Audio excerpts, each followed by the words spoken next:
fielmente cada uno el mensaje transmitió. En el mundo tormentoso, roca firme su voz. Dios no cambia, Dios nos habla, sus dones nos dará. Dios nos habla por su Hijo, el Eterno se encarnó. Él es uno con el Padre y su gloria reveló. Cristo dijo: soy la vida, el camino, la verdad. Al que crea en mi nombre, vida eterna le daré. Por su Espíritu nos habla, nos ayuda a entender la palabra revelada que da vida y poder. La flor cae y se seca, mas la Biblia durará. Ilumina nuestra mente y renueva nuestro ser.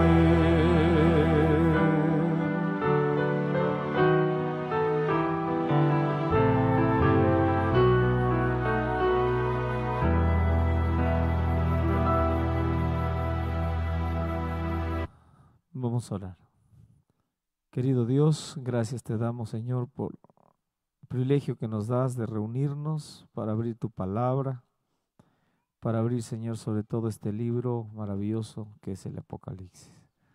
Suplicamos tu bendición, tu dirección, Señor, en este estudio, y nos ayudes hoy a entender ese periodo, Señor, de la historia en donde, Señor, la verdad fue echada por tierra, donde, oh Dios, hubo un total desequilibrio y abandono de tus verdades. Suplicamos tu bendición, Señor, al estudiar, y que podamos también ser conscientes que en nuestra vida, oh Dios, tenemos que estar siempre haciendo las cosas que tu palabra dice, para no caer en ese terreno, Dios, de hacer cosas a medias. Suplicamos tu bendición en el nombre de Jesús. Amén. Muy bien, apreciados hermanos, estamos entrando a algo ya maravilloso, a un punto más profundo de este tema que tenemos aquí, que es los 7 sellos, avanzando en paralelo con las 7 iglesias. Ya estamos también con la transmisión en vivo para nuestros hermanos que nos siguen a través del internet. Hasta aquí estamos quedando, hermanos, muy seguros de que las 7 iglesias, esos 4 primeros momentos de las 7 iglesias, tienen que ver también con los 7 sellos. No sé si voy a pedirle a Yerli que me ayude a retransmitir un ratito, hijo. Vamos a poder darle la oportunidad que nuestros hermanos tengan el link de la transmisión en vivo. Y esto nos va a ayudar a poder llegar a más personas.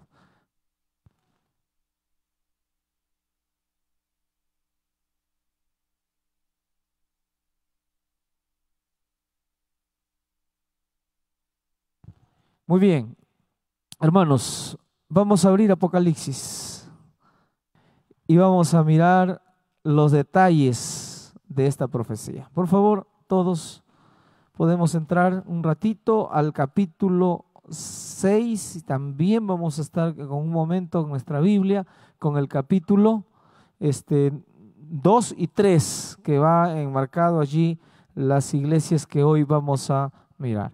El capítulo 6, que ahora tenemos aquí en la pizarra también, nos van a ayudar a mirar el panorama. Si avanzamos un poquito las diapositivas, vamos a mirar los versículos justos que queremos leer. Poco más hasta llegar al capítulo 6, el primer sello. Capítulo 6, versículo 1, dice: vi cuando el Cordero abrió uno de los sellos y oí a uno de los 4 seres vivientes decir con voz de trueno: ven y mira. Y vamos a adelantar ahí hasta el primer sello, ok, por favor, y vamos a mirar justamente esta parte, ¿no? Ustedes saben que estos sellos son muy fundamentales en la historia, también en paralelo de la historia de la iglesia. Ahí está el primer sello.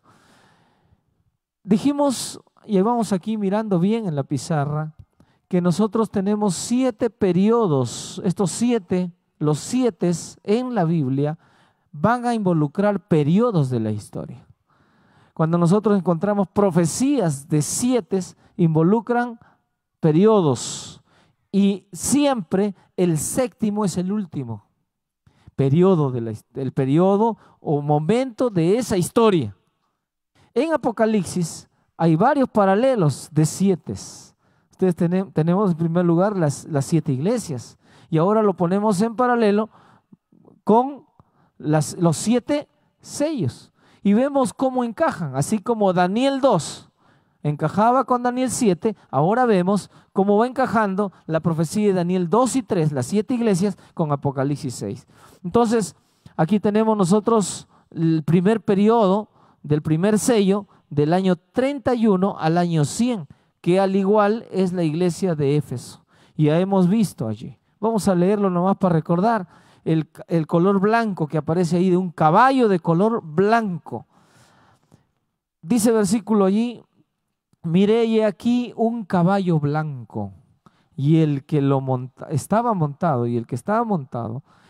en él, en ese caballo, tenía un arco.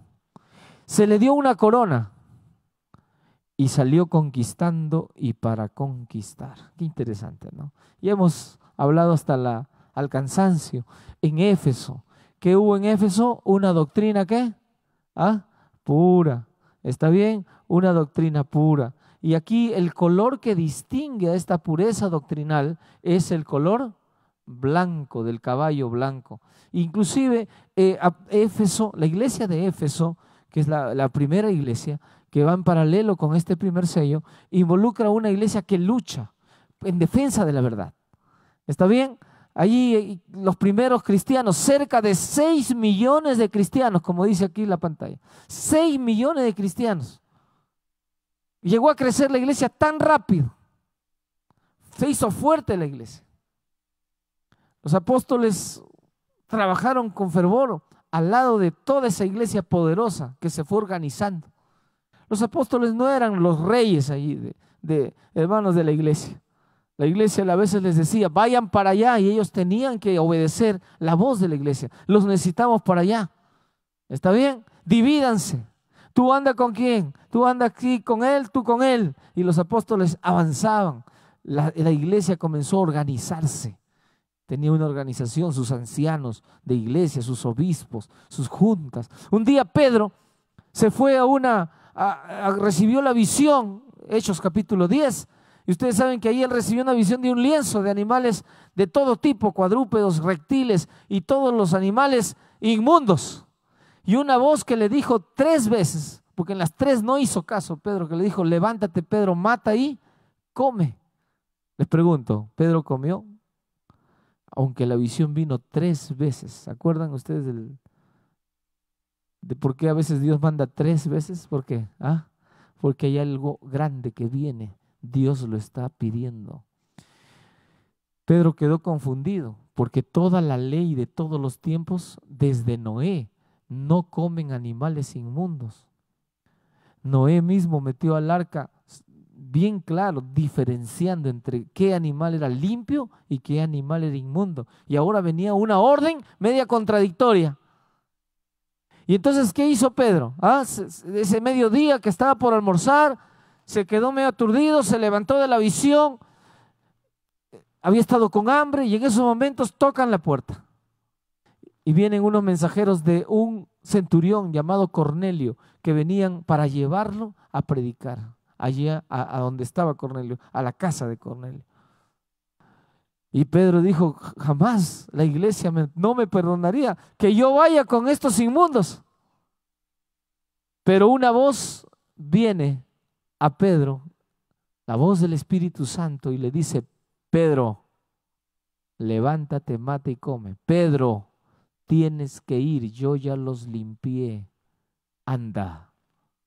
Y Pedro bajó, se miró con los romanos soldados y dijo, en otras circunstancias no hubiera ido, pero Dios me pide ir, voy a ir. Y se fue. Hizo la obra, se bautizaron, recibieron el Espíritu Santo, esa gente nueva, no eran judíos.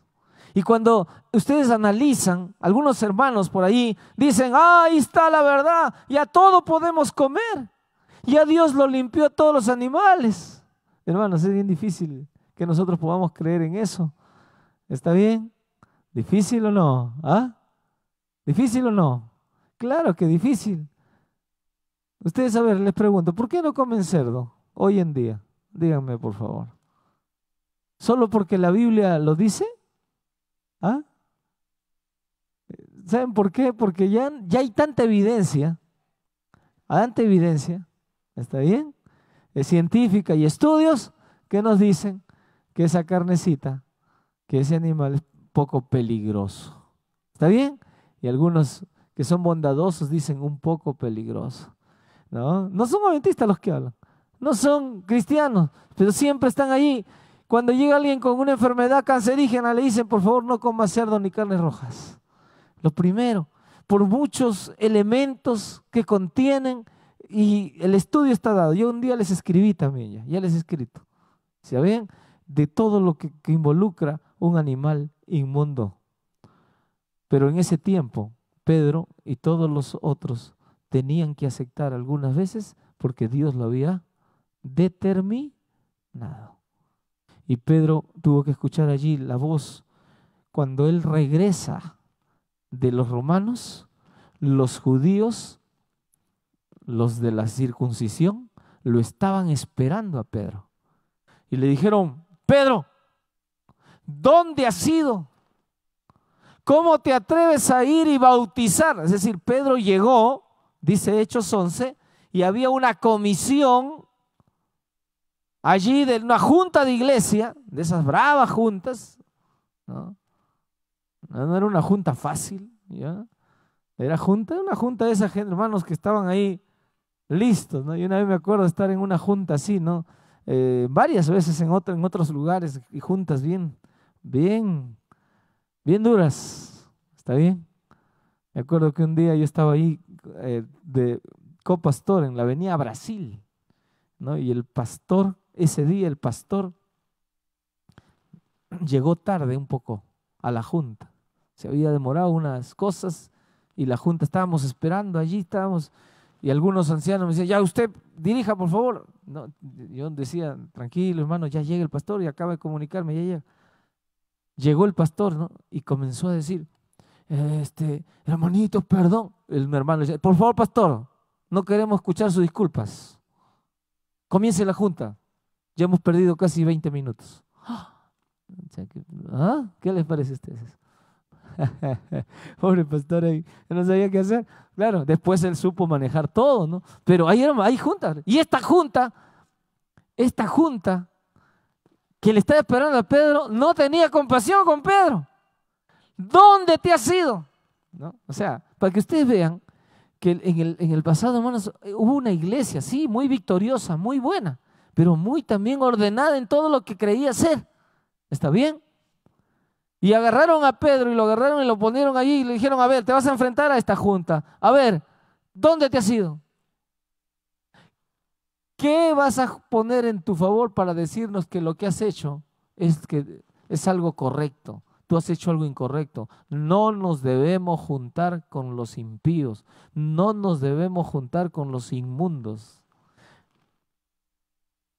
Y entonces, ¿qué hace Pedro en su defensa? ¿Ah? Cuando ustedes leen Hechos 11, se dan cuenta que la visión que él tuvo no tenía nada que ver con comer animales inmundos, sino que la visión que tuvo él tenía que ver con ¿qué? ¿Ah? Con justamente la misión de predicar el evangelio a la gente que no estaba hasta allí, según ellos, en los judíos, permitidos en recibir las bendiciones de la palabra. ¿Está bien? En sus propios lugares. Entonces ahí comienza la misión que va solo Jerusalén, Samaria, pero después hasta lo último de la tierra. Y Pedro les dice, miren, yo les voy a explicar por qué he ido. ¿Y saben qué comienza a contar Pedro? Comienza a contar la visión del lienzo. Y dice, yo estaba media mañana allí y en eso estaba de hambre y en eso bajó un lienzo. Y comienza a contarles todo. Y Dios me dijo, lo que yo he limpiado, tú no lo llames ¿qué? ¿Ah? Inmundo. Hermanos, miren, esta es la primera iglesia, una doctrina pura. Fue cuidada no solo por los apóstoles, trataba también la iglesia de cuidar cada detalle de la enseñanza. Por eso el color blanco. Tenía celo la iglesia. ¿Está bien? Pero conforme pasaron los años, los apóstoles comenzaron a predicar, pero vieron que todos los apóstoles, todos, como Jesús había dicho, comenzaron a ser sacrificados y muertos. Ya saben ustedes todas las horrendas muertes que sufrieron. Y la iglesia, algunos de ellos, por tanta dificultad, tanta persecución, comenzaron a perder el primer amor. Aquí nosotros tenemos la segunda iglesia. La segunda iglesia es Esmirna. Y vamos a avanzar el otro sello, por favor, allá atrás. El segundo sello. Esmirna es una iglesia de persecución. Sufrirás mucho, dice ahí. Tribulación. ¿Está bien? Pero aquí también en Apocalipsis 6:4, que lo tenemos aquí en la pantalla, dice, salió otro caballo de color bermejo. Mi Biblia dice bermejo, porque bermejo es el color sangre. Es un rojo, pero no un rojo así, no medio clarito, no, sino es un rojo más negrizo, el bermejo, ¿no? Es un rojo profundo. ¿Está bien? Así como ven este caballo. No sé si la pantalla puede determinarles más o menos la profundidad de esa tonalidad de rojo. ¿Está bien? Era un rojo profundo, de sangre. Ustedes se dan cuenta que el segundo sello tenía que ver con la sangre. Y dice allí, se vio también que en ese caballo había un segundo ser viviente que lo montaba y que decía, ven y mira. Y allí a este caballo, el que estaba montado, se le concedió a ese caballo de quitar, perdón, a ese jinete le concedió el poder de quitar de la tierra la paz y que se matasen unos a otros. Y se le dio una gran espada. Qué interesante. Aquí entonces nosotros tenemos algo, hermanos. ¿Cómo se llama esto? Persecución. Segunda estrategia. Ustedes van a ver que en todos los años que van a pasar a través de las iglesias, Satanás intenta eliminar la iglesia cristiana. Intenta hacer que la iglesia cristiana sea eliminada de la faz de la tierra. Primera estrategia, falla con los apóstoles, quiere meter doctrinas medias extrañas, fracasa esa estrategia. En la segunda estrategia que usa el enemigo, usa la persecución. Pero mientras más cristianos morían, aquí está el color bermejo, el color rojo profundo. Este color determinaría una iglesia con un ingrediente interesante que se llama, hermanos, la muerte, que se matasen unos a otros. Y como ven en la pantalla, en esta diapositiva, Ustedes ven allí que es la época de las persecuciones de los Césares. Entonces, ahí hubo derramamiento de sangre y esta etapa va ¿hasta qué año? 313. De ahí viene la tercera etapa. La tercera etapa es interesante. Esta tercera etapa no es, hermanos, algo que va a continuar con esta secuencia, porque el cristianismo, en lugar de decrecer, comenzó a crecer. La persecución hizo que el cristianismo, en lugar de disminuir, se mantuviera y creciera más aún. ¿Está bien? Cada vida sacrificada era, hermanos, simplemente abono para el crecimiento del cristianismo. Y entonces Roma, que comenzaba ya a declinar en su imperio y a perder fuerza, y comenzaba ya a escuchar los primeros intentos de gente que comenzaba a querer separarse de ese imperio, a ser independientes de ese imperio. Entonces Roma, mirando que el cristianismo era lo que le había hecho perder esa fuerza, que había gente cristiana de todos lados, entonces llega un emperador el año 313. Después del último emperador, que fue de la persecución más cruel, del año 303 al año 313, donde Diocleciano hizo la persecución más sanguinaria, llega el emperador siguiente, que se llama, después de Diocleciano II, viene Constantino I. Constantino, el año 313, y al ingresar al imperio y ver que su imperio se comenzaba a ir a pique poco a poco, que comenzaba a verse que ya se escuchaba por allí cosas que comenzaban a ver ya que ya iban a perder la fuerza. Ellos eran conscientes que antes de ellos había estado Grecia, que antes de ellos, de Grecia, había estado Medo-Persia, antes de Medo-Persia había estado Babilonia, y ahora ellos estaban en poder y comenzaban a ver que su fuerza comenzaba a diluirse. Entonces, queriendo recuperar esa fuerza, Roma, estos Césares y principal, César, este emperador Constantino, ¿qué hace? Se hace una estrategia para no perecer, se vuelve cristiano. ¿Está bien? Dice, voy a acabar con las persecuciones, no más persecuciones. Y se acaban las persecuciones. Pero aquí, como les expliqué las semanas pasadas, entra en escena. ¿Quién entra en escena? Vamos al tercer sello. Tercer sello. Cuando abrió el tercer sello, y oí el tercer ser viviente que decía, ven y miré, y he aquí un caballo de color, ¿qué dice? Negro.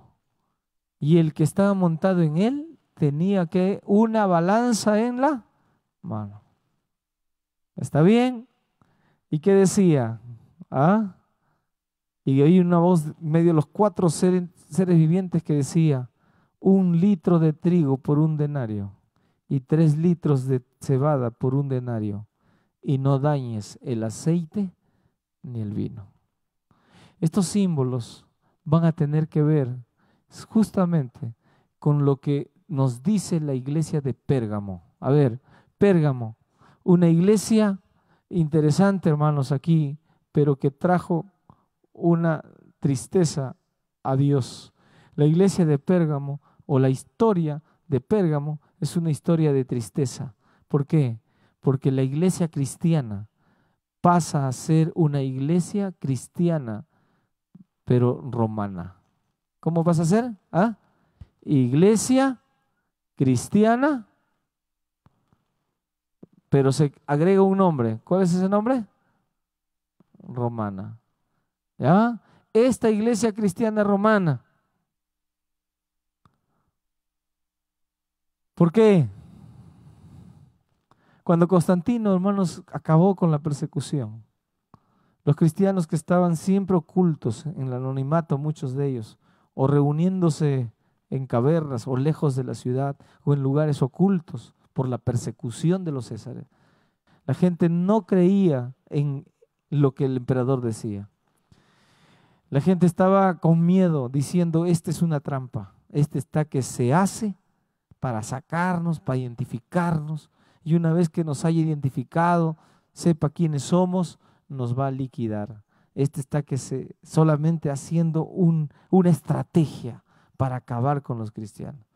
Y entonces Constantino, al ver que su proclama de cese a las persecuciones no llegaba a cubrir las expectativas de los cristianos, Constantino va a comenzar a negociar su credibilidad con algunos líderes del cristianismo. Él va a tratar de conseguir a algunos líderes del cristianismo. Y uno de ellos, que les dije a ustedes, que al lado de Constantino se va a relacionar mucho, va a ser uno llamado Eusebio. Este líder del cristianismo, de este siglo, de la era cristiana, este líder se va a convertir en el Balaán, ¿está bien?, de la profecía de la iglesia de Pérgamo. Cuando dice allí la doctrina de Balaán, ¿quién es Balaán? Ya lo hemos visto, ¿está bien? Balaán es un símbolo de aquellos que siempre dicen, ¿no? Dios ha dicho eso, pero puede ser que haya una variación. Cuando Dios le dijo, no vayas con ellos, ese pueblo no se lo puede maldecir. Le va y le dice Balaán, le dice, no. Y los emisarios se regresan a Balac y le dicen, rey Balac, Balaán dice que no, Dios le ha dicho que no. Pero Balac les dice, el rey, voy a mandar otros emisarios, tienen que ser mejores que ustedes, voy a mandar y vamos a convencerlo. Hermanos, qué triste, ¿no? Que cuando llegan esos nuevos emisarios a Balaán, Balaán, ¿qué hace? ¿Ah? ¿Acaso Balaán les dice, qué hacen ustedes acá? Ya les he dicho a los anteriores que vinieron, por favor, no tengo más que decirles, Dios ya habló. Balaán no sabía el canto 207, dice, Dios no cambia. ¿Dónde dice que Dios no cambia? ¿Ah? ¿Dónde dice? Malaquías, Dios no cambia. Hermanos, ¿qué dijo Balaán? Bueno, dice, que de nuevo han venido. Balaán, sí, el rey nos ha mandado, mira que por acá. Y comienza a ver el asunto de la economía, ¿de qué, hermanos? Vamos a ver así, ¿de qué? El peor enemigo de Judas, de Balaán y de Eusebio, ¿cuál va a ser? El dinero. Lo que iban a recibir como consecuencia de tomar un liderazgo. Las ganancias deshonestas que iban a tener por ser, según ellos, los que dirijan en nombre del Señor. Qué triste, ¿no? Triste, pero fue una realidad. Balaán, en lugar de decirle a los emisarios, váyanse, no los quiero ver, ¿qué les dice? Voy a consultar de nuevo a Dios. Hermanos, qué terrible momento en la historia de Balaán y en la historia del cristianismo. Eusebio, en lugar de ser un hombre firme, de decir, hasta aquí nomás, Constantino, no avances más, nosotros creemos así. Hermanos, fue cediendo. Y Constantino ya para el año 321, pocos años después, había convencido al cristianismo. Inclusive Constantino dice, miren, ya recibieron muchos templos para que adoren también a su Dios. ¿Está bien? Ya están ahí esas estatuas allí de los emperadores. Ustedes son sus apóstoles. Ellos van a ser sus apóstoles. Y la idolatría comenzó a entrar. Y entonces nosotros vemos allí que comienza a cambiar, hermanos, las cosas. Y vamos a ver que el año 321, la siguiente diapositiva, por favor, que nosotros vemos que se da el edicto de Milán el 313. Este nombre, por favor, pónganlo bien claro allí. El edicto de Milán es cese a las persecuciones. Se da un edicto, se lo firma, se lo promueve, y el rey firma y todos se enteran. El decreto, hermanos, vendría un decreto, por favor, más adelante, que sería el 321, como estoy poniendo aquí, en marzo del 321. ¿Qué ocurre? Se cambia el día sábado por el día ¿qué? Domingo. Como día del Señor pasa a ser el día domingo. Pero hermanos, no vayan a creer que pasa con todas las prerrogativas del día sábado. Y hoy día les escribí un mensaje en el WhatsApp. Allí le escribí a toda la iglesia. en una de estas reflexiones que estamos teniendo de los 40 días de salud, 40 días de ayuno y oración. Estas jornadas espirituales que estamos teniendo como iglesia. Le escribí, hermanos, que el sábado no es simplemente un asunto que el Señor está esperando allí. Mis súbditos tienen que descansar para yo estar contento. Cuando tú descansas en el día sábado, el Señor dice, me hacen cosquillitas cada vez que los seres humanos van el sábado a respetarme. Así es, hermanos. Para eso fue creado el sábado. Los hombres han sido creados para el sábado, para que el sábado sea glorificado. Los hombres somos esclavos del sábado. ¿Qué dicen ustedes? El sábado, no, hermanos, el sábado, el hombre, hermanos, fue creado por Dios. El sábado fue hecho para beneficio, por causa del hombre, para que el hombre viva feliz. Hay mucha gente que hubiera querido que la semana dure 10 días, porque no le alcanza el tiempo y quieren hacer más dinero. Imagínense que empresas agarren y digan, vamos a hacer semanas de 10, de 12 días, para que nos vaya mejor. ¿Qué les parece? Porque al final de cuentas, cada 10 días vamos a descansar uno. ¿Lo han intentado? Lo han intentado cuando se alejaron de Dios. Hicieron semana de 10 días. Tuvieron que volver al esquema de 7 porque pareciera que el ser humano, dentro de su genética, de su estructura, solo está hecho para trabajar ¿cuántos días? 7. Y tiene que descansar. Tiene que relacionarse con Dios. Tiene que ese día cambiar su chip. Ese día tiene que olvidarse de todo lo que significa lo normal y tradicional de toda la semana. Si en toda la semana tú estás allí con tus noticias, ¿no? Mirando tu celular ahí donde está RPP, donde está el comercio, estás buscando tus noticias, estás buscando las novedades, el deporte. Te gusta el fútbol, buscas tus equipos, buscas tus jugadores, qué hicieron, cómo les fue, pero el sábado tú cambias tu chip. Y así juegue Perú el sábado en el Mundial. Qatar, ¿no? Que dicen que va a ir de nuevo, ¿no? Así juegue, tú no ves, ni siquiera te interesa, ni siquiera estás llorando. Estoy llorando porque están jugando y yo lo estoy viendo por culpa de este sábado. ¿Así estás tú? No, tranquilo, ¿está bien? La vez pasada cuando jugó Perú aquí, en el Mundial, vienen los del hospital de una clínica Delgado, una clínica muy importante en Lima, ¿no? Y me dicen, por favor, queremos ayudar a un niño de leucemia que vive aquí en su comunidad. Entonces, nos ha hablado la señora que ustedes tienen algunos donantes. Quisiéramos saber la fecha. Y yo les dije, vengan, ¿cuándo fue la fecha? Acuérdense de ese partido. Pero ¿qué fecha fue? 14, ¿no? El hermano está ahí, lo ha señalado porque estaba en el estadio, ¿no? O no está, no está. Entonces, 14, ¿no? Entonces yo le dije a los médicos allí de la clínica Delgado, les dije, el 14, a la doctora Ina, que de paso está leyendo todos los mensajes que mando, y manda siempre su dedo, y quizás esté escuchando ahí, doctora. No es adventista, pero está muy contenta con la iglesia, se quedan mirada la iglesia.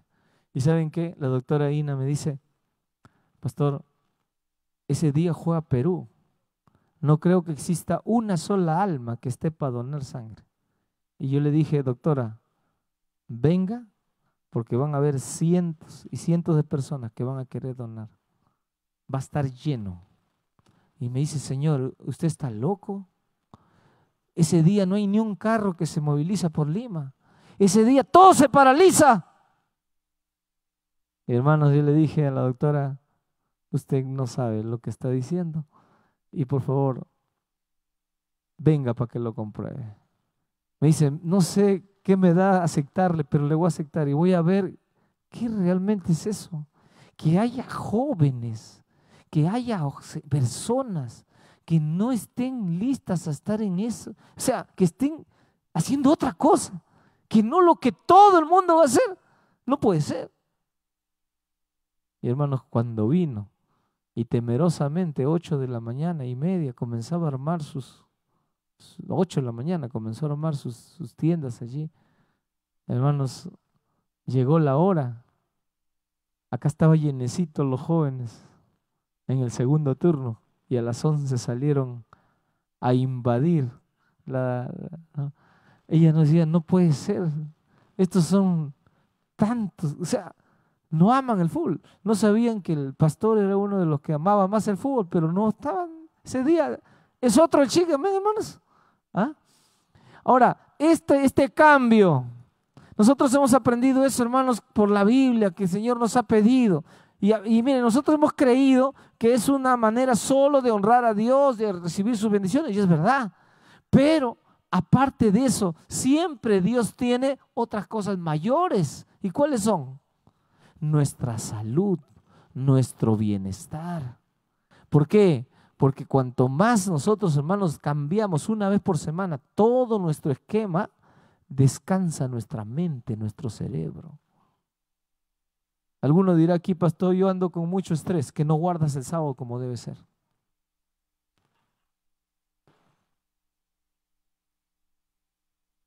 Tienes que guardar el sábado como debe ser. Pastor, ¿qué significa? Estás mirando tele. ¡Ah! Sí, sí, ¿verdad? Sí. Estás escuchando música por ahí que no debes escuchar. Sí, pastor. Estás leyendo noticias. Sí, ¿cómo sabe? No descansas. Estás mirando, estás pensando en tu trabajo. Estás recibiendo llamadas del trabajo. No te desconectas. Por eso el Señor ha suplicado que sea un deleite, que sea algo distinto. El Señor creó dos cosas, que el enemigo está en contra, hermanos, muy poderosamente. Y están juntas y unidas y relacionadas, según dice el Espíritu de Profecía. Es la familia, el hogar que creó Dios, la pareja, y está el sábado. Y Dios quería que el sábado, el guardar el sábado, sea como estar en el Edén siempre. Y hasta ahora el Señor tiene un plan para el sábado.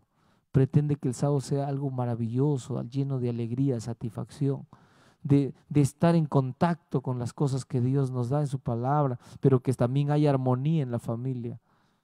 Que los padres se preocupan por sus hijos ese día, de estar con ellos, se desconecten de todo.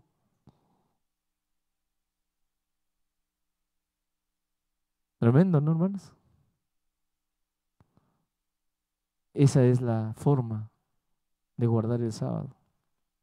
Trae salud, trae bienestar. ¿Saben cómo guardan el domingo? 1 hora, hora y media. ¿Saben por qué? Hay otros que dicen, no, todos los días son iguales. Todos los días son, para Dios puedes dedicar cualquier día. Y entonces agarran unas cuantas horas del domingo, del día de Constantino, del día de Roma, agarran un día y ese día intentan hacer, según ellos, el día del Señor. Hay unos testigos por ahí que dicen, cualquier día, no es un día. Tú puedes coger el lunes y guardarlo. Puedes coger el martes y guardarlo. Interesante, ¿no? Pero Dios dijo, este día, y trate de hacerlo así, pon el énfasis para que te separes de todo. Esos que dicen guardar cualquier día, o esos que comenzaron a guardar el día domingo, y que al final de los tiempos va a ser una de las pruebas, porque el domingo va a ser dado con mayor fuerza cada vez. Pretende, hermanos, y les pregunto, ¿ese día lo están guardando como debe ser? ¿Ah? No, están guardando con los énfasis que el Señor ha dado para guardarlo, de adoración hacia la creación misma y sobre todo en su relación más estrecha con las cosas de Él, a cambiar y olvidarnos de todo trabajo, como dice el mandamiento. No hagas en Él, ¿qué dice? Obra alguna, tú, ni tu hijo, ni tu hija, ni tu criado, ni tu siervo, ni nadie, ni tu extranjero, ni tu fábrica, ni tus tractores, ni tus camiones, porque ya no hay burros, porque ahí decía, no, ni tu asno, ni tu vaca, ya no tienen ustedes eso, ¿no? Pero no hagan nada en él, descansen, darle libertad a esos animales, darle libertad a esas máquinas, que descansen. Es día consagrado ¿a quién? ¿Ah? A Dios. Pero ese día maravilloso que Dios lo estableció en su palabra fue negociado con la balanza del sello. El jinete, ¿qué tenía en la mano? ¿Ah? ¿Qué tenía? Una balanza en la mano. La balanza es símbolo, hermanos, ¿de qué? ¿Ah? De comercio, de pesar, diciendo, bueno, no le hacemos daño a nadie si hacemos de esta manera. Y las doctrinas hasta ahora, tú también puedes a veces poner en la balanza las enseñanzas del Señor, como lo hizo Balaán, como lo hizo Judas. Pensad, miren, el Señor es bien claro, pero Judas siempre tenía algunas cosas. Señor, hubiéramos vendido ese perfume en lugar de derramarlo así para darlo a los pobres. Qué interesantes razonamientos.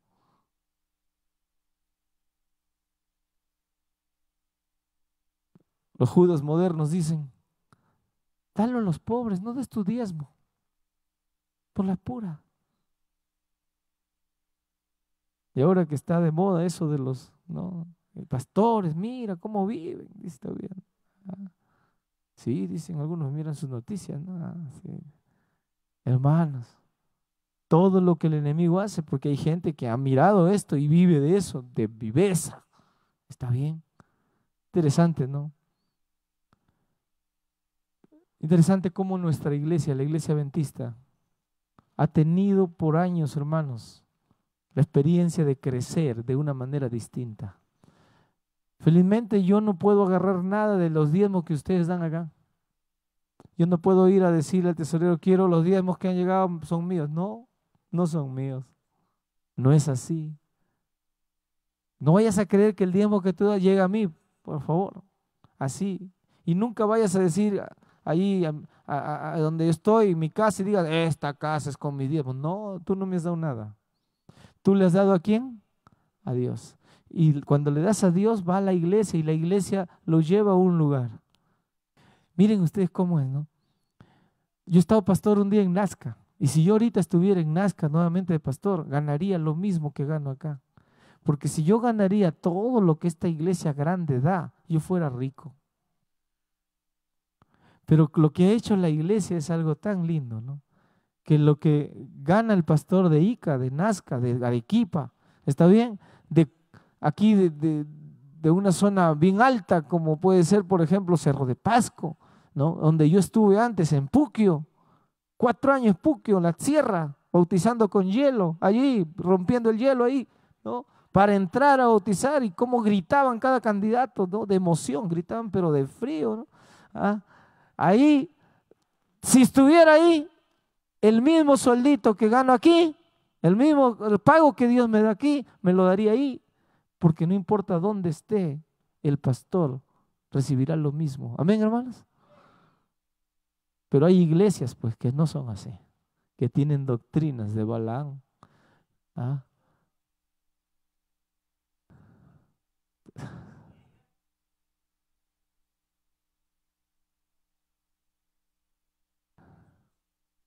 Tiene todos los interesantes, ¿no? Miren, todos depositando a la cuenta de Eusebio. Eusebio, ¿no? En el pasado comenzó a mirar estas ganancias. ¿Está bien? Los favores que Constantino decía, pero cambia esto.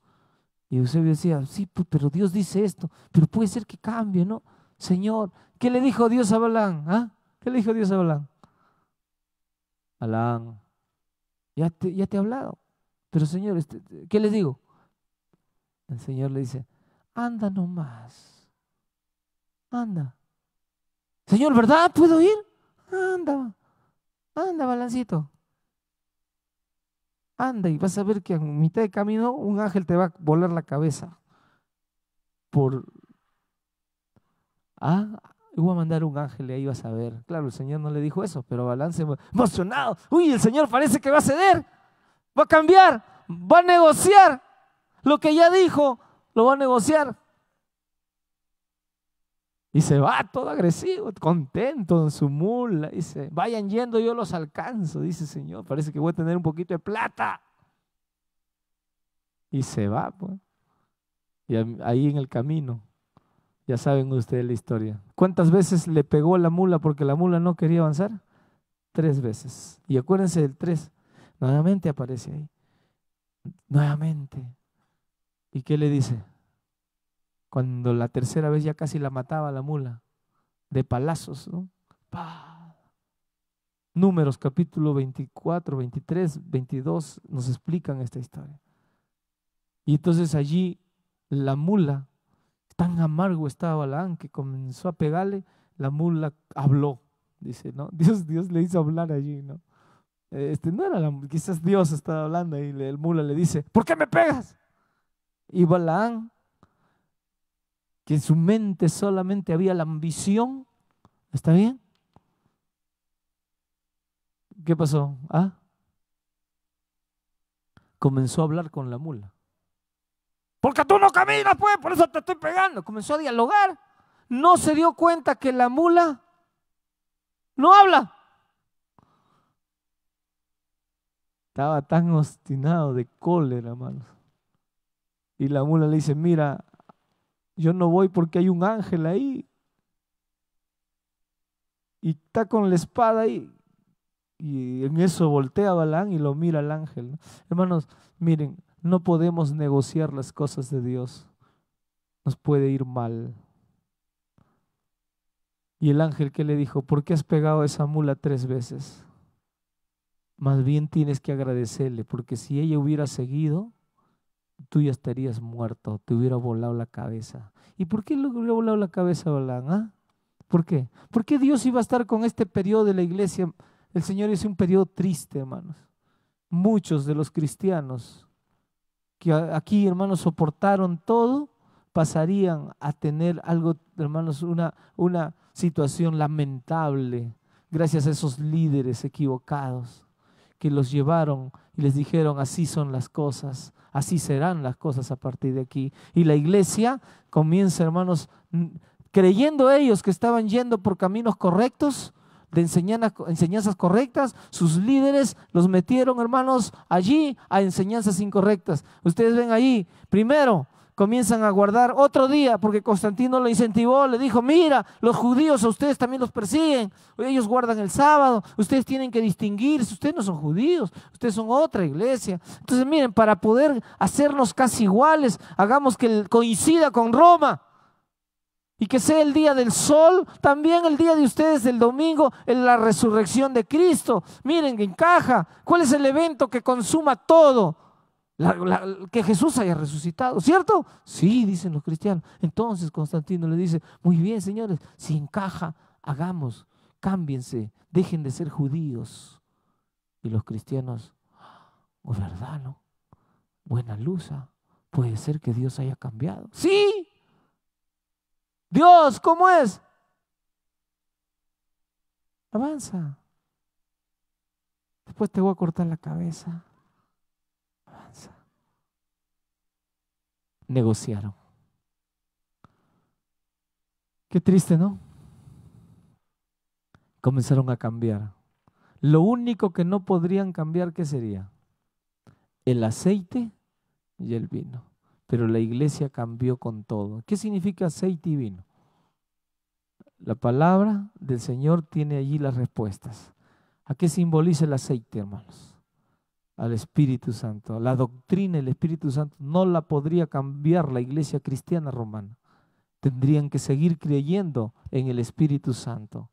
Y la otra doctrina que no podría cambiarla, ¿está bien? En otras palabras, la doctrina de la deidad no la iban a poder tocar. El vino representa a Jesús y su sacrificio, la muerte de Jesús, su muerte expiatoria, hermanos, por nosotros. Iban a seguir teniendo a Cristo como el centro y el Padre. Entonces, es interesante que esta iglesia cristiana romana mantiene hasta ahora también esta enseñanza de que Dios es Padre, Dios Hijo y Dios Espíritu Santo. Muy bien, Aquí está una iglesia que cambia de color. Y no va a ser un caballo, porque ya mantienen algunas enseñanzas. No es un caballo blanco con puntos o bolas negras, así, con señales así. Este color blanco de este caballo no iba a ser, hermanos, un caballo así simplemente con algunos círculos negros, sino, acá están las doctrinas falsas. Alguien me dice, pastor, ¿por qué no dijo ahí el sello y apareció un caballo blanco? Porque algunas creencias no cambiaron tan rápido. ¿Por qué no apareció un caballo medio pintado así con círculos negros? ¿Ah? ¿Por qué? ¿Por qué dice la Biblia categóricamente el caballo de color negro? ¿Por qué? Porque Dios dice algo. Santiago 2:10, ¿qué dice? Si tú obedeces la ley. Escuchen todos los que tienen algunas iglesias por ahí. ¿Está bien? Que están diciendo, oh, esa iglesia sí. Mira, si tú ves una iglesia y ves que tiene un error doctrinal, para Dios, esa iglesia, ¿qué pasa? ¿Sirve o no sirve? ¿Qué dicen? ¿Ah? Como doctrina, como una iglesia, como esa organización. No estoy hablando de los hermanos. Porque hay gente que son humildes allí, que están creyendo lo que se les ha dicho. Ustedes jamás critiquen a un hermano de una de esas iglesias. Lo que nosotros condenamos, hermanos, así es la enseñanza equivocada que se tiene. Más la gente que está ahí puede ser que sean hasta mejores cristianos que nosotros, en fe, en entrega. Se entregan a lo que les enseñan. Ustedes van a ver cómo muchos de esos hermanos que han sido engañados ahorita con enseñanzas falsas van a salir de ahí y van a buscar la verdad. O hay algunos que tristemente se salen y ya no quieren saber nada de nada. La condenación, por eso dice la Biblia, un día caerá sobre esos pastores falsos que buscaron no buscaron a la quebrantada, a la débil, siempre buscaron a la que estaba gorda para enriquecerse. No velaron por la perniquebrada, dice el libro, hermanos, de Ezequiel, de Jeremías, sino que buscaron solamente sus riquezas. Mucha gente que sufre por eso, que va por ese camino, al final nunca más quieren saber de iglesias. ¿Es triste o no es triste, hermanos? ¿Ah? Bueno, aquí tenemos el momento en que la iglesia cristiana, de ser una iglesia pura, color blanco, se vuelve una iglesia, hermanos, ¿qué? ¿Qué color? Negro. ¿Qué más? Concilio de la Odisea, ahí está en la diapositiva. ¿Qué pasa? Hermanos, allí la ley civil pasa a ser una ley ahora, hermanos, civil, la eclesiástica. Guardar el domingo, 364. Comienza la iglesia ahora a tomar fuerza y a exigir que el cristiano guarde el domingo. Comienza el culto a los muertos en el año 370. A los santos, perdón, el culto a los santos. Uy, hay santos en el cielo. Comenzaron a crear doctrinas que no estaban en la Biblia. Comenzaron a llevar, hermanos, poco a poco a los apóstoles a estar ¿dónde? En el cielo. A creer que esas imágenes que estaban en esos templos de los emperadores, ahora vendrían a ser esos posibles apóstoles que ahora venían a decir que son los representantes de Dios en algunos lugares. Comienzan a interpretar falsamente la Biblia y la Biblia comenzó a escasear, hermanos, porque esta gente comenzó a decir, nosotros los líderes tenemos acceso a la Biblia, estamos enseñándoles de la Biblia, y la Biblia poco a poco fue escaseando. Por eso dice la Biblia allí, cuando está diciendo, hermanos, en el versículo allí del sello, leamos capítulo 6, dice, hermanos, versículo 6, 2 libras de trigo por un denario y 6 libras de cebada por un denario. Los precios de estos, del trigo y de la cebada, son exorbitantes, son altos. Porque, hermanos, la verdad estaría escasa. ¿Está bien? En lugar de la verdad, del pan que sostiene, iban a enseñar falsedades. Y la verdad escasearía. ¿Cuándo es que el pan comienza a subir su precio? ¿Cuándo es que un alimento comienza a subir su precio? Cuando escasea. Un día voy al mercado, el limón, 30 soles el kilo. ¿Por qué el limón se pone 30 soles el kilo?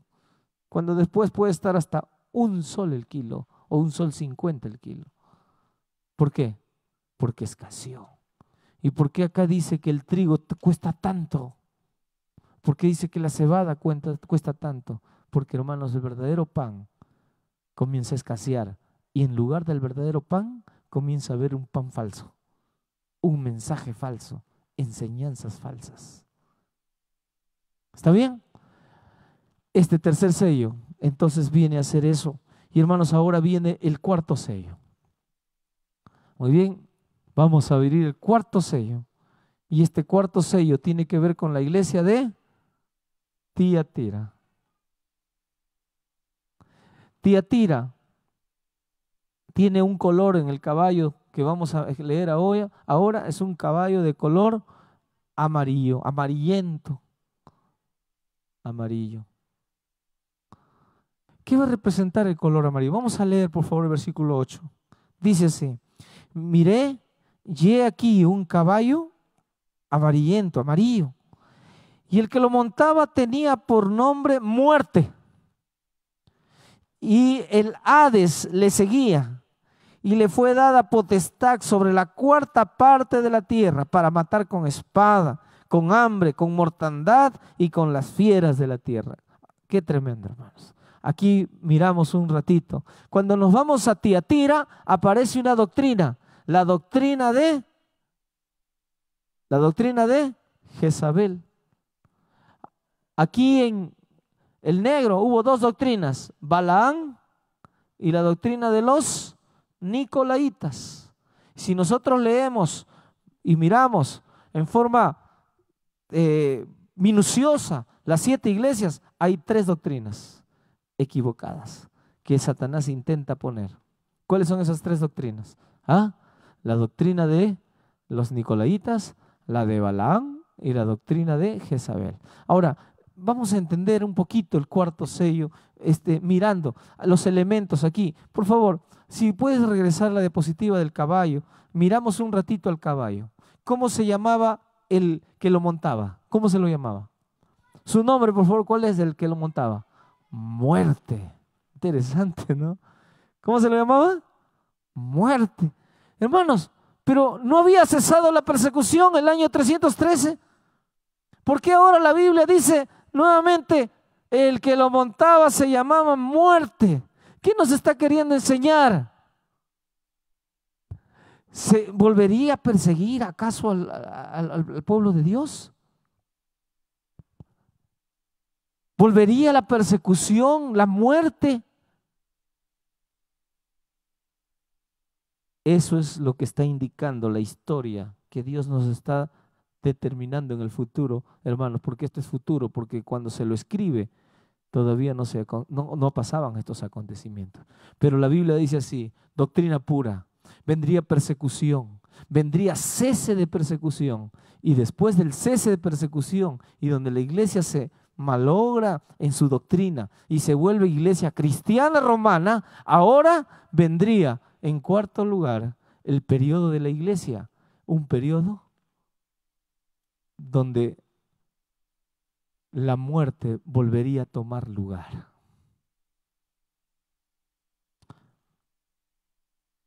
¿Qué pasó?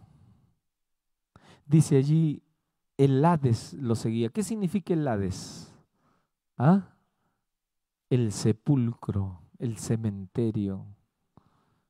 Y aquí en este periodo de la iglesia es un periodo triste, porque ¿saben qué va a ocurrir? Entra la doctrina de Jezabel. ¿Qué es la doctrina de Jezabel? Ya la iglesia se había metido con la doctrina de los Nicolaitas. La doctrina de los Nicolaitas decía: el cuerpo no sirve. Puedes tú consumir lo que sea, toma café, toma Red Bull, toma todo, porque el cuerpo no vale. Lo que importa es tu espíritu. come chancho, come todo. Toma el peor invento del hombre en los últimos 100 años. ¿Cuál es el peor invento del hombre en los últimos 100 años? Gaseosa. Y los grandes dicen, que luchan contra las enfermedades, dicen el peor invento es ese. Toma, haz lo que quieras, porque tu cuerpo no sirve, es etéreo, se va a degradar, se va a volver polvo. Porque después que mueres sale tu alma, decían ahí, ¿no? Estas creencias de los nicolaitas. Sale tu almita y el alma se va a Dios. Les pregunto, hermanos, ¿nuestra alma sale? ¿Hay un alma viviente así invisible que sale en nuestro cuerpo? No. Pero qué engaño. Quiso entrar ese engaño al primer siglo, no lo dejaron los apóstoles, pero aquí, en este periodo de la balanza, fue el primer engaño que se metió ahí, se arraigó. Y comenzaron después a aprenderle a ver a santos, a muertos, comenzaron a muchas creencias que hasta ahora siguen. Y en este periodo va a continuar este asunto de las creencias falsas, pero a la vez entra a tallar la doctrina de Jezabel. A ver, para entender la doctrina de Jezabel, tenemos que ir a mirar un poco la historia de quién. ¿Ah? ¿De quién? ¿Qué tiempo vivió Jezabel? A ver. Acac y Jezabel. ¿Ah? ¿Qué tiempo? ¿En dónde está en la Biblia la historia de Jezabel? ¿En qué parte de la Biblia? ¿Ah? Primera de Reyes. Muy bien. Capítulos 18, 19. Vamos, ustedes van a tener esta semana, les voy a una tarea, porque acá en el seminario no alcanza el tiempo para todo, ¿no? Ya vienen los jóvenes con su programa. Pero ustedes en casa van a leer. Yo voy a hacer un resumen simple. Miren, ¿cuál es el resumen? Jezabel era una reina, hermanos, que no pertenecía, escuchen bien, esta mujer no pertenecía al pueblo de Dios. Venía no de ser parte de ese pueblo, pero se introdujo. Fue una alianza entre un rey, vamos a decir así, de sangre israelí con una mujer de yugo desigual, de fuera. ¿Y cuál fue la consecuencia? Triste y terrible. Ella trajo ¿qué? ¿Ah? Sus ídolos, sus sacerdotes, toda su idolatría y la metió al pueblo, y el rey, como era el rey, por eso que Dios les dijo un día, ¿quieren rey? Ah, ¿quieren rey? Les voy a dar rey. Y un día van a ver lo que va a hacer ese rey. Porque lo que decía el rey, el pueblo tenía que hacer. Y el rey un día dijo, me caso con una mundana, y se casó con una mundana. Y esa mundana le trajo todo la corrupción. Y el pueblo, en lugar de volver los ojos a Dios, se volvieron a la corrupción también. Prácticamente, hermanos, una mujer mala. Y el rey cayó en las trampas. ¿Tenía cuántos sacerdotes ella? ¿Ah? 850 sacerdotes falsos de sus dos dioses principales. ¿Está bien? Baal y Astarte. Y estos dioses falsos, ustedes pueden leer, por favor, que eran simplemente, no tenían vida. Hermanos, habían sido los que gobernaron por años en Israel. Y un día el Señor dijo, basta, basta, basta. Y entonces mandó Elías, y Elías se fue y se presentó delante de la corte del rey y les dijo así, dice que abruptamente abrió la puerta Elías. Y cuando se dieron cuenta, Elías había estado delante de la presencia del rey. Todos los soldados no pudieron impedir su llegada. Dice el libro, hermanos, allí.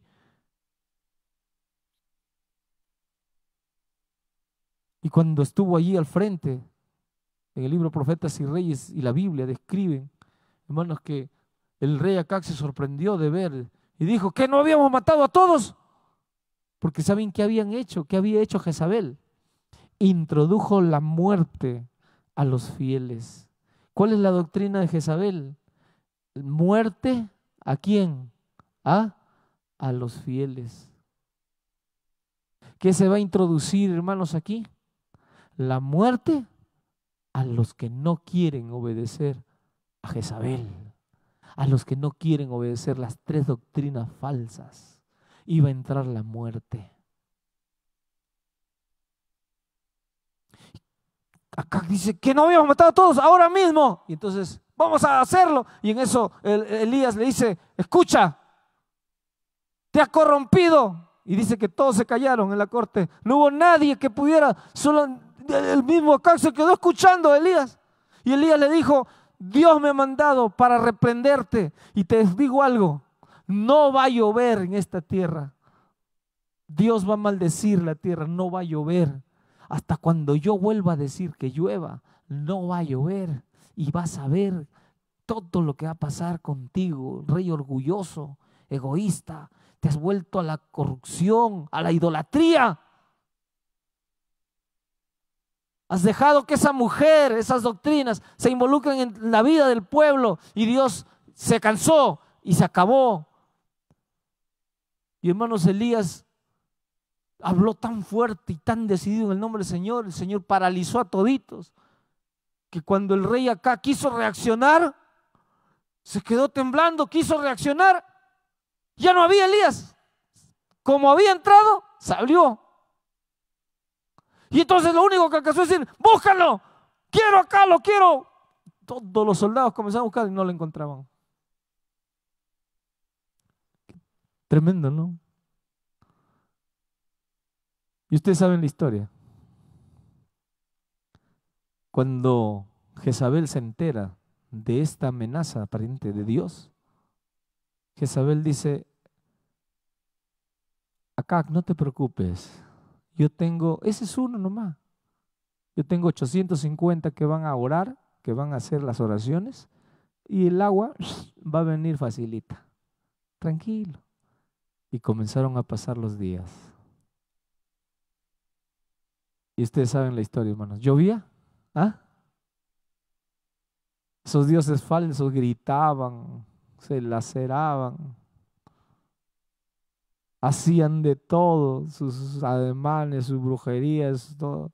Ahí estaban los chamanes, todos, ¿no? Los que leen la bola de cristal, todo, tiraban el pico, vamos, lluvia, Señor.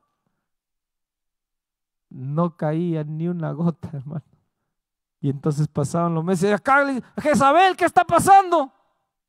Jezabel dijo, mira, ya tengo una respuesta. No llueve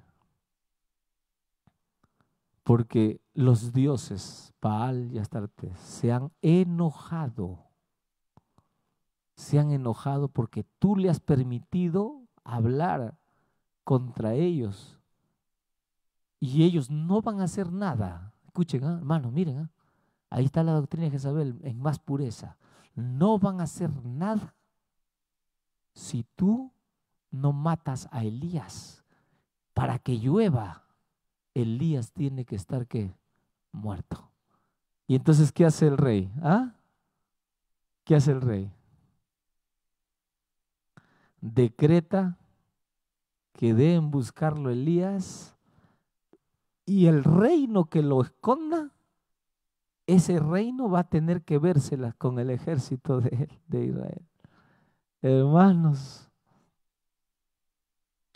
y Dios lo esconde a Elías. Ustedes saben la historia, ¿no? Cómo Dios lo esconde a Elías. ¿Qué es la doctrina de Jezabel? A ver, díganme.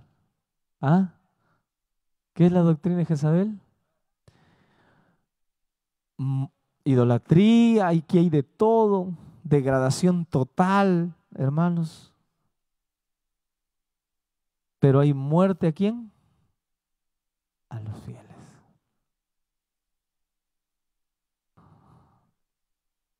Muerte a los fieles. ¿Qué ocurre el año 538 cuando se abre el cuarto sello? Vamos a avanzar la siguiente diapositiva, amiga. Por favor, regrese un poquito más. Hermanos, ¿qué ocurre el año 538? Un poquito más atrás, por favor. Se da el decreto de Justiniano. El año 538 se da el decreto de Justiniano. ¿Saben qué ocurre?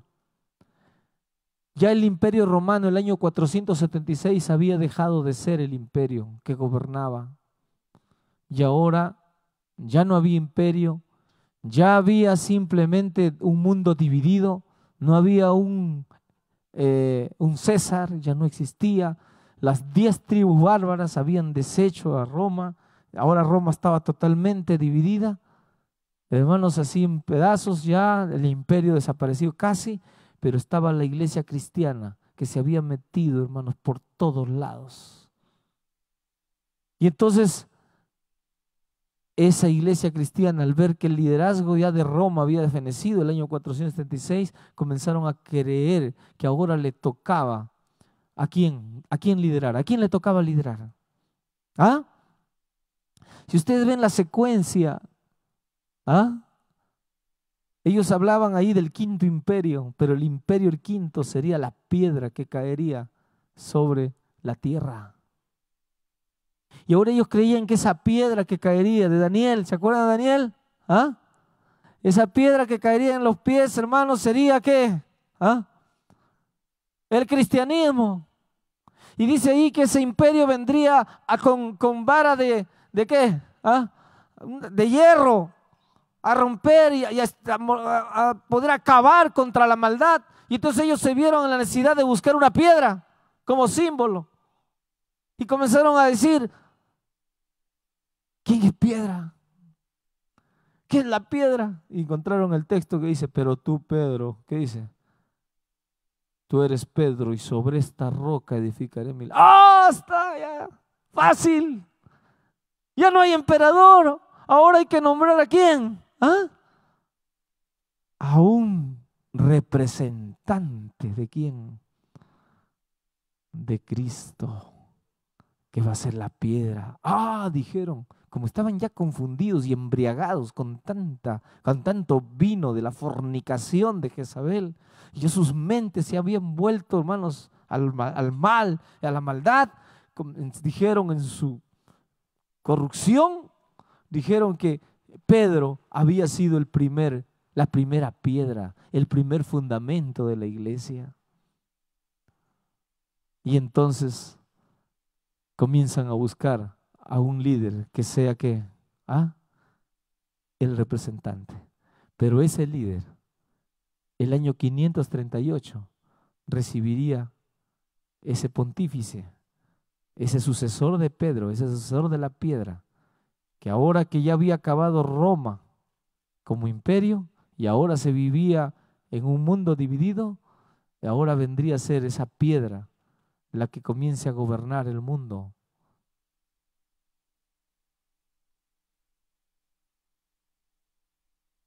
Y el año 538 se da el decreto justiniano, donde se dice que el representante de Dios en esta tierra sería ¿quién? ¿Ah? El corrector de herejes, y que tenía que poner ya mano firme con los que no aceptaban la doctrina de ellos. ¿Qué dijo Jezabel un día? El que no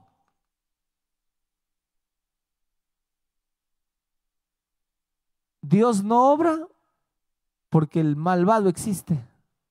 ¿Qué comenzó a decir la iglesia? Si alguien no obedece, tiene que morir. Mejor. Más vale alguien que muera que sacrificar la fe y la enseñanza. ¿Por qué decían eso? Porque había gente que se iba contra la iglesia diciéndole que se ha corrompido, que lo que enseñan está mal. Y la iglesia comenzó a ver mucha controversia, y la iglesia quería poner un alto para no perder el control. Y entonces la iglesia dice, muy bien, el que no está de acuerdo va a sufrir consecuencias. Mis hermanos, es triste decirles, pero comienza la iglesia a partir del año 538, una etapa en donde comienzan las persecuciones, pero ya no de Roma pagana a los cristianos, ahora de cristianos falsos, de cristianos que se han corrompido, buscando a los cristianos fieles a Dios. ¿Cuántos años de persecución? ¿Ah? ¿Ustedes quieren saber cuántos años pasan de persecución? Vamos a verlo en la Biblia, hermanos. Me deleito siempre en esta parte. ¿Está bien? Y es hermoso ver. Vamos un poquito a Daniel para que ustedes vean cuántos años. Y de ahí vamos a buscar los mismos años en el libro del Apocalipsis también. Cuando vemos nosotros aquí en Daniel, ¿está bien? Vemos que hay un tiempo en que este cuerno pequeño, que es el mismo poder de este pontífice que comienza a levantarse poco a poco, que ese cuernito que comienza a ir poco a poco a crecer, crecer y crecer. Hermanos, ese cuerno pequeño un día tendría que crecer a una magnitud mayor y a poder entrar a luchar contra las cosas del Señor. Daniel, capítulo 7, está allí, hermanos, también inmerso todos, versículo 25, hablará palabras contra el Altísimo y a los santos del Altísimo quebrantará. ¿Quién iba a ser ese poder? Aquí, este cuerno pequeño. Nosotros lo estamos llamando aquí como aquel que quiere ser o tomar el lugar, la prerrogativa del representante de la piedra de Pedro.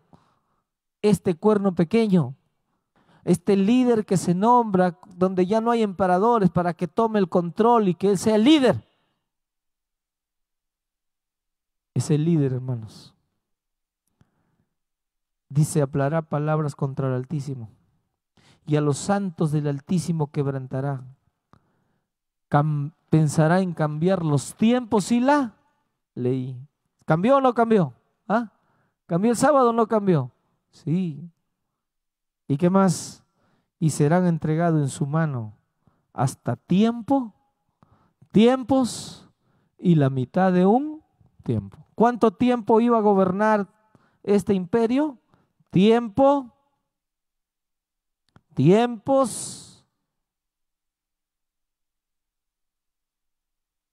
y medio tiempo.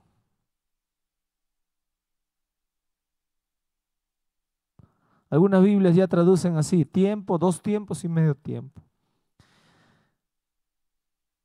Este panorama, ¿lo iba a considerar Apocalipsis del cuerno pequeño?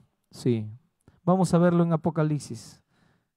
Y la próxima clase que vamos a tener, la próxima semana, vamos a hablar de esta enseñanza de tiempo, tiempos y medio tiempo. ¿Será que aparece igualito en la misma expresión? Vamos a verlo en Apocalipsis 12, versículo 14. Capítulo 12 de Apocalipsis, versículo 14. Miren, Daniel y Apocalipsis son extraordinarios, se van a complementar y nos van a decir que este poder pequeño, esta piedra, este cuernito pequeño, ¿está bien? Este sucesor de la piedra que según ellos interpretan la palabra Pedro como piedra, cuando Pedro, la palabra Pedro significa piedrecilla.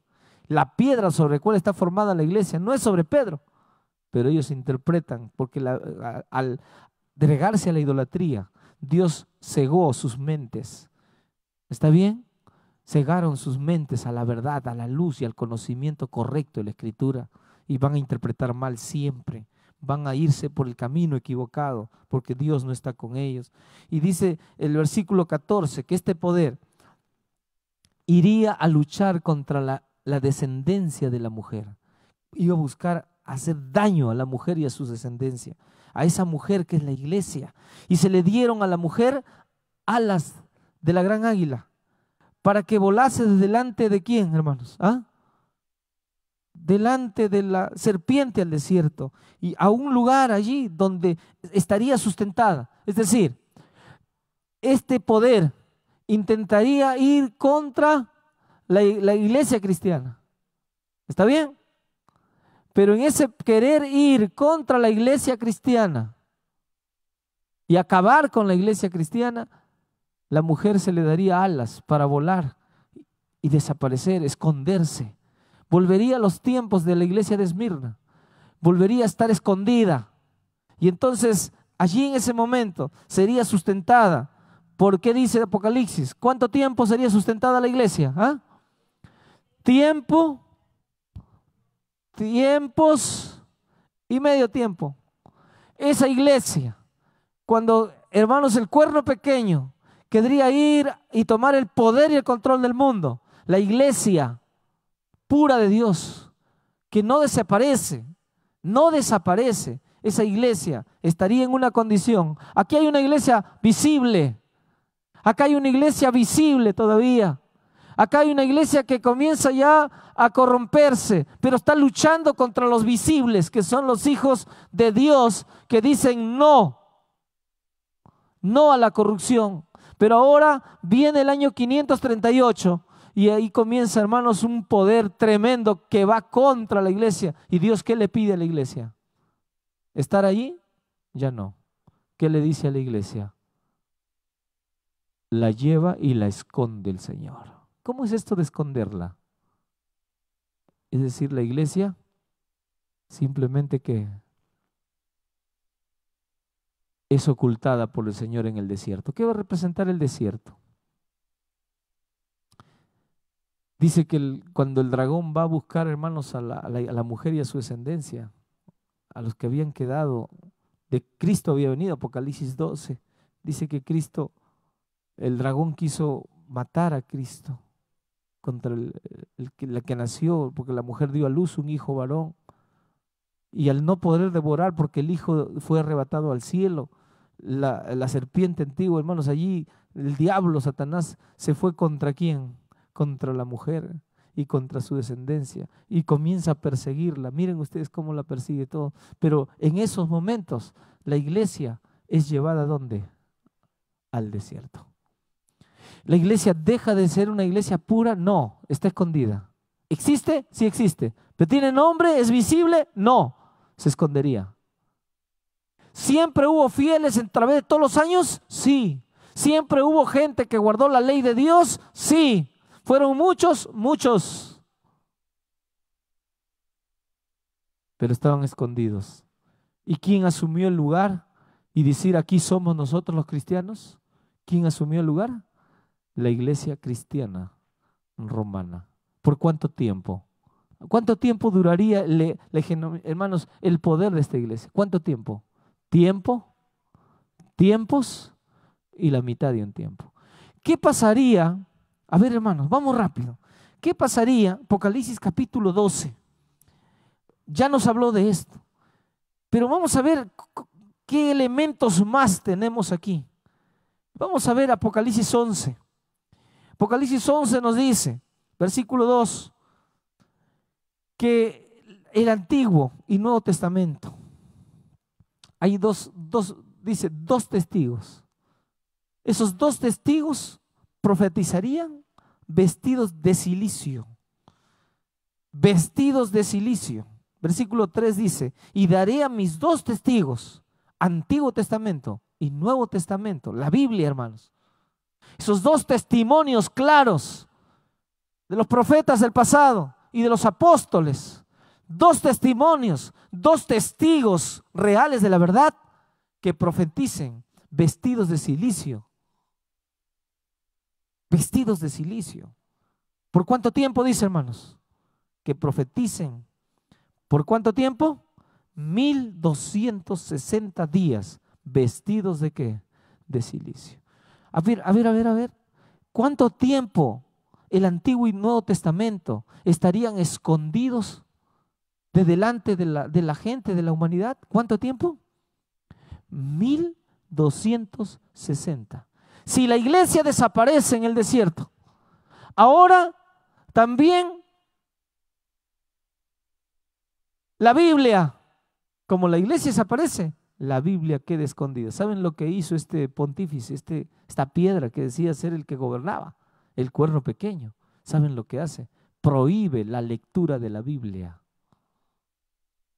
Aquel que se le encontraba con la Biblia sería inmediatamente llevado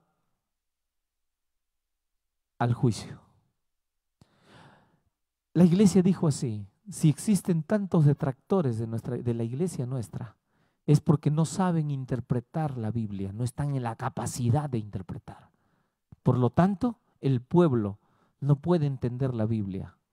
Solo pueden entender la Biblia ¿quiénes? Solamente los que estudian teología, el clero. Y a mí me da pena que algunos hermanos aquí crean que solo los únicos que pueden estudiar la Biblia y predicar en la iglesia son los pastores. Felizmente yo vengo de un padre que no es pastor y predica más profecía que a veces algunos pastores. Y está bien, porque debería ser así. ¿Acaso solo los que estudian pueden tener la capacidad en una universidad de poder decir, voy a predicar, voy a recibir el mensaje de Dios, traer la palabra? ¿Será que es así nada más? No, ya no estamos en el tiempo del clero, donde se creía eso.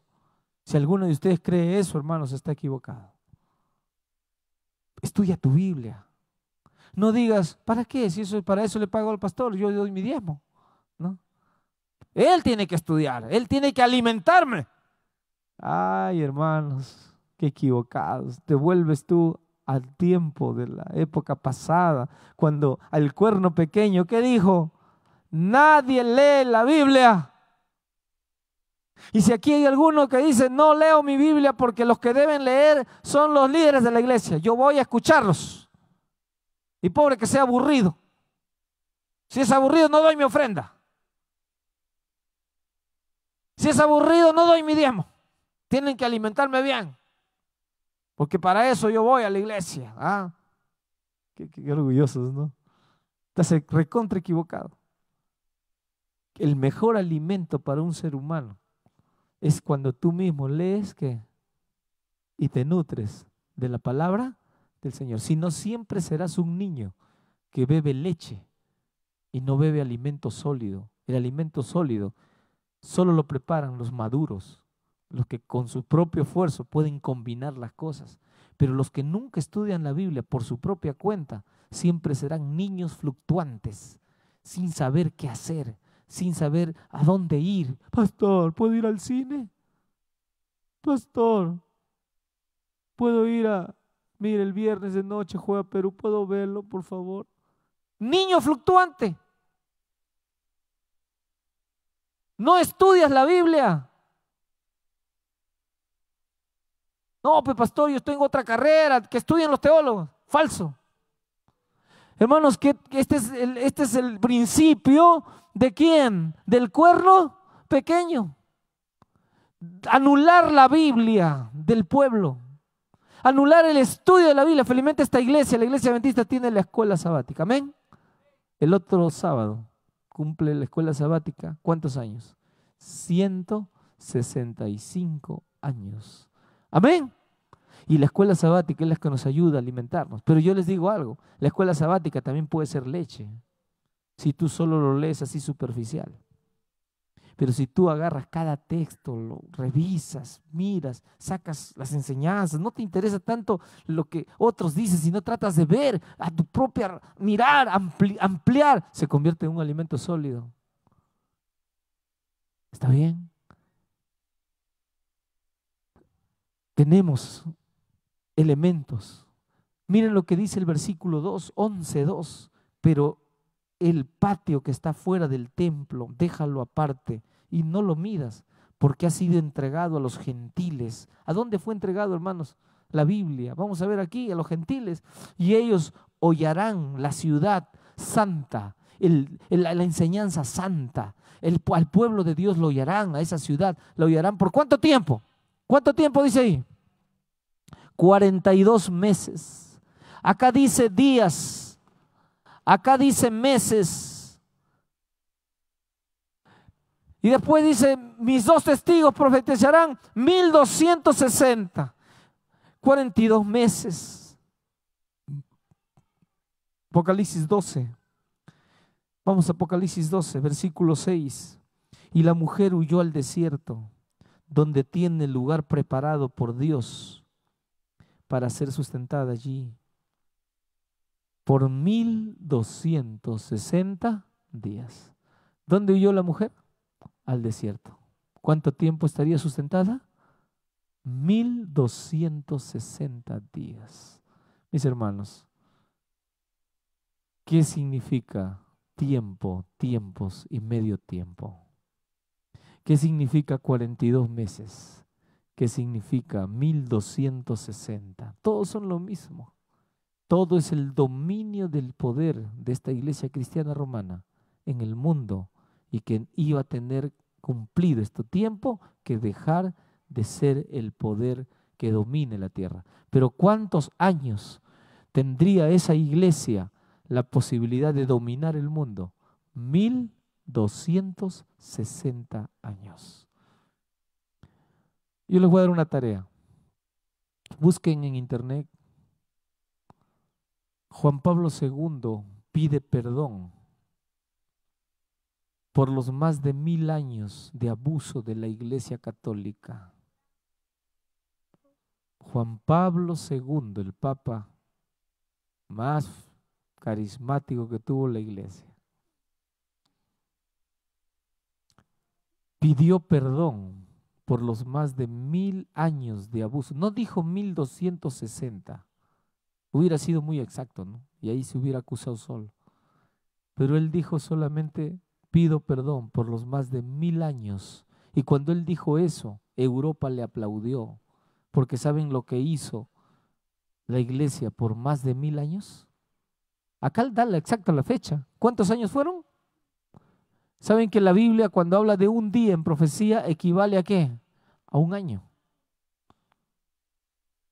Ustedes cuando estudiaron conmigo el siglo pasado, Daniel, ya pudimos ver la equivalencia de día por año. Y cuando hablamos de 70 semanas, 490 días, era 490 años. Cuando hablamos que Jesús venía a la mitad de la semana, era 3 años y medio de ministerio, ¿se acuerdan? Y después de 3 años y medio vendría ya el final del pueblo de Israel como pueblo elegido. Es decir, conocemos este detalle. Y hermanos, ahora ¿cuántos años son? A ver, multipliquen 42 meses por 30. ¿Cuánto nos da? 42 meses y a cada mes póngale 30 días como lo ponen los judíos. ¿Ah? ¿Cuántos días da? 1260. Cuando la palabra de Dios dice que la ciudad santa sería hollada por 42 meses, ¿qué está diciendo? Que es lo mismo. El tiempo mismo que los 2 testigos profetizarían vestidos de silicio, el mismo tiempo que la mujer estaría en el desierto por 1260 años. Ahora les voy a decir por qué dice tiempo, tiempos y medio tiempo. Tiempo, 12 meses. Medio tiempo, 6 meses. Tiempos, 24 meses. Sumen 24 más 12 más 6, 42 meses. ¿De qué estaba hablando? Tiempo, tiempos y medio tiempo. ¿Ah? De 1260 días. Y esos 1260 días fueron los 1260 años que la iglesia, el cuerno pequeño, hermanos, aquí sumamos los 1260 al 538. Me va a dar el 1798, fecha en que ocurre, hermanos, algo en el mundo. Y el Papa Pío VI es atrapado en ese año 1798 por el general Berthier, general de Napoleón, y es llevado, hermanos, a prisión. Y Francia, ese poder, le quita a la Iglesia Católica todo lo que puede, porque la acusa de ser la que trajo la desgracia a la humanidad. Y hay una revolución tremenda y la iglesia es tocada y la iglesia es puesta en la silla de acusadores porque había abusado. ¿Y saben qué hace Europa? Dice, si la Biblia dice todo lo que ha hecho esta iglesia, la Biblia le dice, nosotros no queremos saber nada de Dios. ¿Y saben qué hace Europa? ¿Saben qué hace Europa? ¿Ustedes tienen algún familiar en Europa? Yo tengo familia en Europa. ¿Son acaso así como nosotros, fervientes? Son ateos, son agnósticos. ¿Qué significa agnóstico? Aquí había un alumno agnóstico, un amigo mío músico, pero ya no está acá. Agnósticos, ¿no? ¿Qué significa agnóstico? Si Dios existe, que exista. Si no existe, no existe. No me interesa. Ah, interesa. Así son. ¿Cuál es su Dios? Trabajo, el trabajo, el trabajo. Mucha gente buena. No hacen daño a nadie, todo tranquilo. Tienen su propia moral, moralistas. No se meten contigo. Puedes ir allá, dejar tu bicicleta, nadie la roba. No es como acá a veces, ¿no? Pero hay cristianos y más rateros, ¿no? Ajá. Pero cristiano entre comillas, porque estamos hablando de un poder que no les ha enseñado la ley del Señor, ¿no? Hermanos, tú dices, pastor, ¿por qué Europa se volvió así? Ya tiene la respuesta. Después de esa revolución, el ateísmo ya se implantó con fuerza. Porque la iglesia abusó del mundo con la Santa Inquisición. ¿Cuántos conocen la Santa Inquisición aquí en Lima? ¿Han ido al museo? ¿Han visto todas las torturas ahí? Esos fueron los medios por los cuales en el mundo entero se implantó el poder de la Santa Inquisición para matar a aquellos fieles en la doctrina de Jezabel y en el color amarillo. La muerte lo seguía. Dice, el jinete se llamaba ¿qué? Muerte. Y trajo destrucción. Hermanos, trajo muerte. Muchos miles y miles de personas murieron. Dios nos ayude a entender. Un día. Vayan a casa y mañana vean un poco, entren a internet y busquen la película Juan Hus. Si tienes más tiempo, busca una película llamada Martín Lutero. Hay dos versiones, una antigua de un gordito y hay una versión de un flaquito, también Martín Lutero, más moderna. Pero en las dos van a haber muchas verdades de lo que significó que en estos 1260 años la iglesia cristiana romana, ese cuerno pequeño, ese que se creía el sucesor de Pedro, va a comenzar a implantar doctrinas tan equivocadas como las que hasta ahora existen, las indulgencias.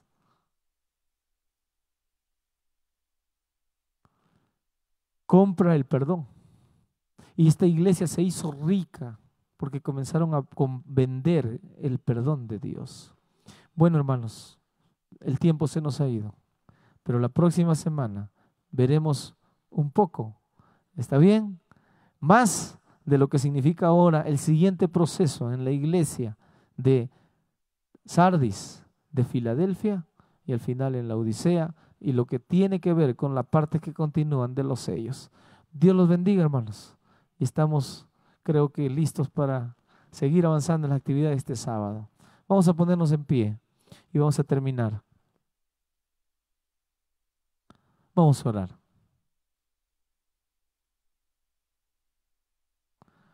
Gracias, querido Padre, porque a través de tu palabra, de la profecía, Señor, podemos entender cómo la verdad se vino abajo.